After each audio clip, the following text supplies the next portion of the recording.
I might. Depends on how good you are as an audience. We'll see. Right now is the time to renew or rejuvenate plants. So pruning guidelines, many overgrown or out of control plants can be cut down very low at this time, down to 8 or 12 inches. To little stumps, you can cut them in half. If you've got a hedge that's 8 feet tall and 6 feet wide, you can cut it down to 2 feet tall and 2 feet wide. It'll be nothing but little stumps. And you'll think, what the heck did I just do? That guy's crazy. So one thing I can say is when it comes to rejuvenation or renewal pruning, okay, you have to have a strong stomach for what the result will be. At first, it's going to look terrible, but the plant will respond and it will grow back, and in not too long a time, it'll be just like you put new plants in. And if you put new plants in, it would cost you a lot more than that pruning effort. Does this apply to azaleas, rhododendron, some of those more showy plants that are woodier? Does this apply to rhododendrons, azaleas? Yes, but keep in mind, bear in mind that if you prune azaleas now, if you rejuvenation prune or renewal prune azaleas or rhododendrons or anything that flowers on old wood this time of year, you are going to sacrifice the flowers, okay, on azaleas for up to 3 years, okay? But it might be something you want to do. I've had people say, well, I just can't take it anymore. The azaleas are over the windows. It's got to happen sooner or later. Let's do it sooner, and in a few years, they'll be back, and they'll be much healthier. So as long as you know that you're sacrificing the flowers, yes. You need to be careful on rhododendrons. They grow back much more slowly than azaleas do. Many of the varieties of rhododendrons will come back, but it can take years. And so we do recommend in that case to do gradual renewal pruning, where maybe you take down a third of the plant each year over the course of 3 years, and then you'll already have new growth coming back.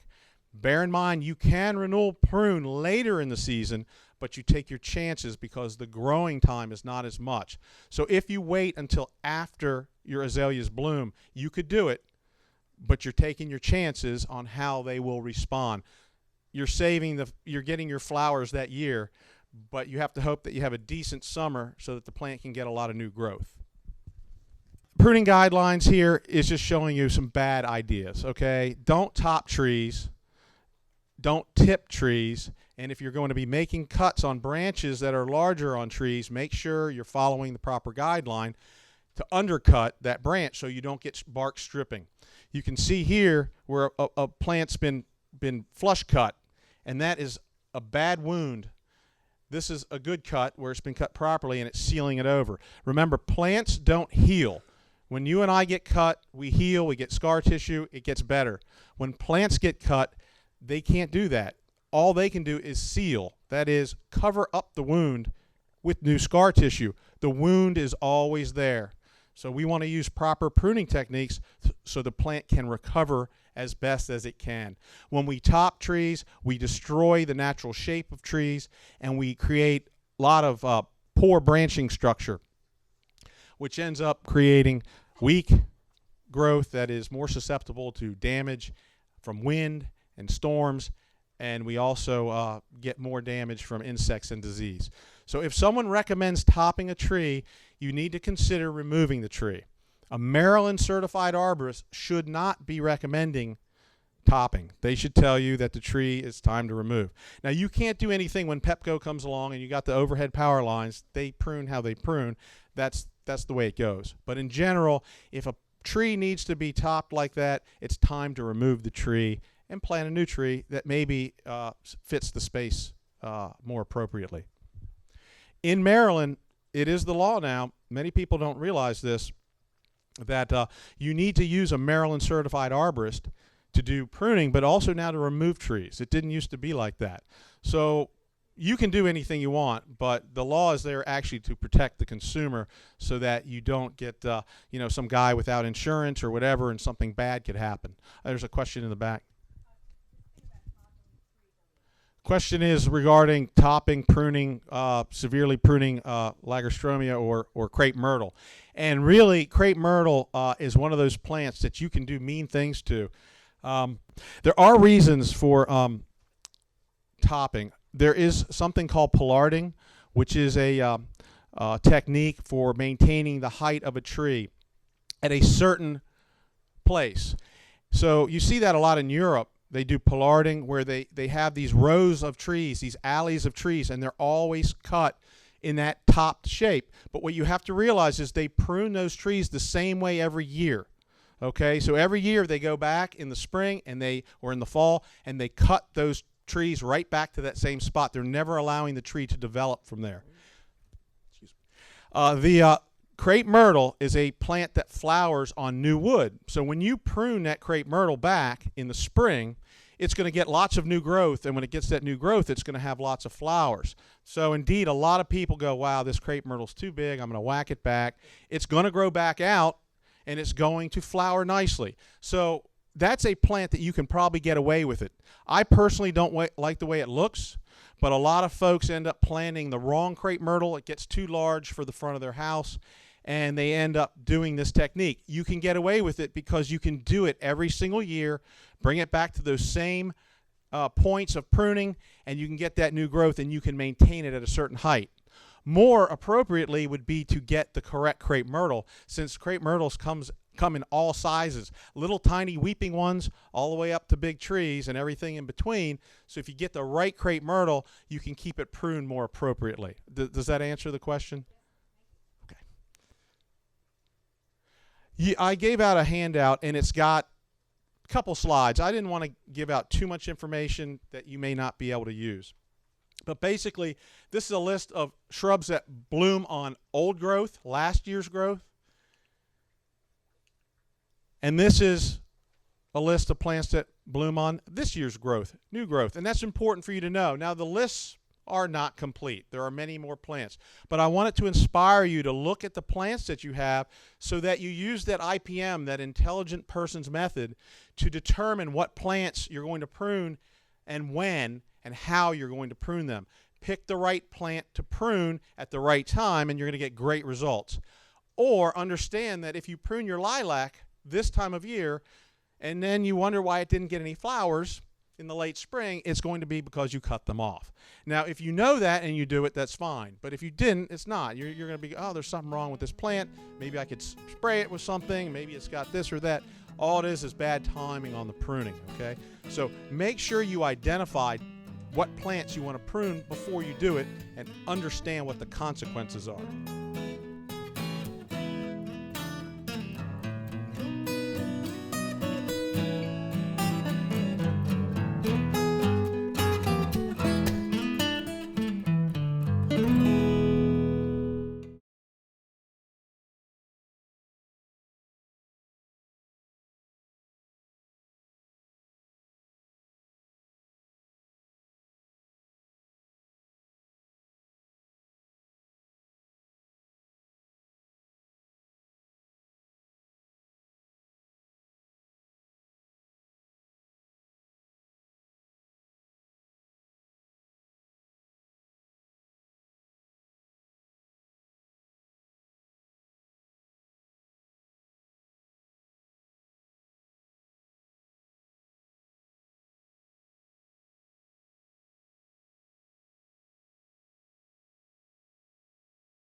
Roses.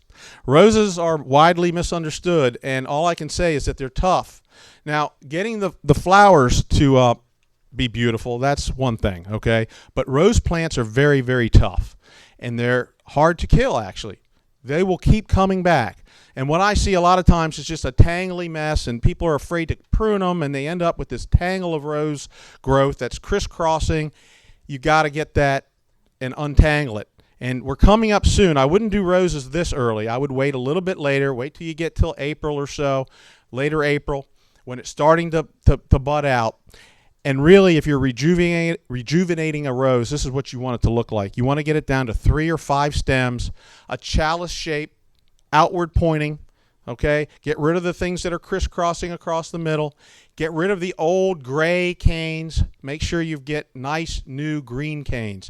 And you can cut these pretty darn low. If you don't have a lot of nice growth, just cut it down really low, all the way down, and it will grow a new cane. The other thing you can do with roses is directional pruning, and that is these buds are very prominent on a rose. It's true on most plants, but it's really easy to see on a rose.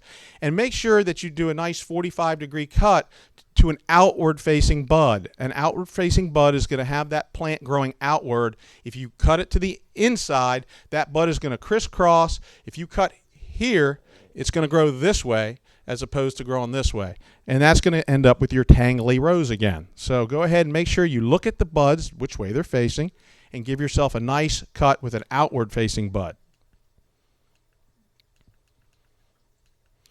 Roses can take time to recover from this type of pruning, so don't expect to have, this great big vibrant rose in the first year. It's going to take 2 to 3 years to get them vibrant, but if you follow some techniques of thinning the rose, lowering the rose, and getting that healthy growth again, you will end up with a nice, beautiful rose bush in just a couple years. And if it's an heirloom type, an older type that's harder to find, that's very important. Okay, obviously there are so many new roses out there now. You can definitely get some beautiful types, but if you've got something that's historic or sentimental, this is a great way to keep it going and to get it flowering again nicely. So when you look down on top of it, that's what you want to see. Outward facing buds,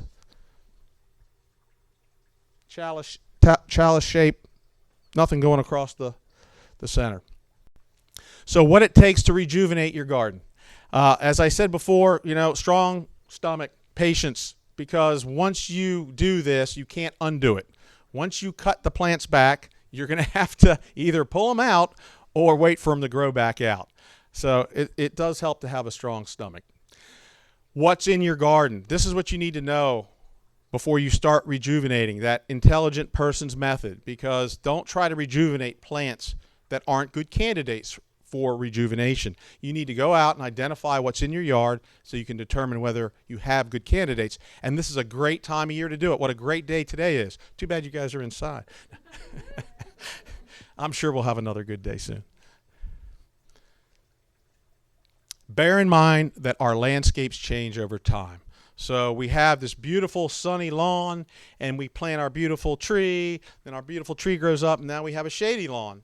And we don't grow grass anymore. So you have to consider that maybe instead of buying grass seed that says it grows in the shade and dies every year, it's time to put in shade-loving plants.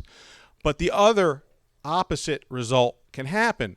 We can end up with a situation where we have a shady garden and we have to cut a tree down, and suddenly we have a sunny garden. And so we might have to change the type of plants we have.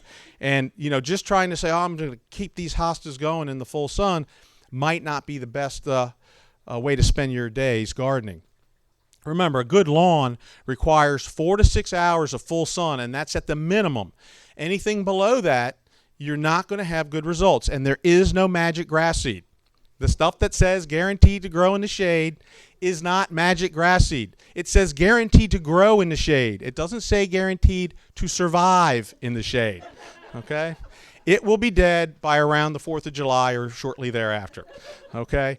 There is no magic shade seed in our area, okay? It just doesn't happen. If your lawn continually looks good in May and June and looks bad in July, August, it's probably too much shade. It's time to change what you're doing. So what's worth saving when it comes to plants? I think most plants are worth saving. Now, there could be some non-native invasives that you don't like, and you've been reading all the literature and you said it's time to get rid of it. You might have a plant that's just diseased continually, has a lot of insect problems, and you're always spraying it, and that could be a good plant to get rid of. But most plants, I think, have a consideration that they're pretty decent plants, and maybe they've gotten out of control and they need to be rejuvenated. So go out, consider. I think most plants deserve a second chance.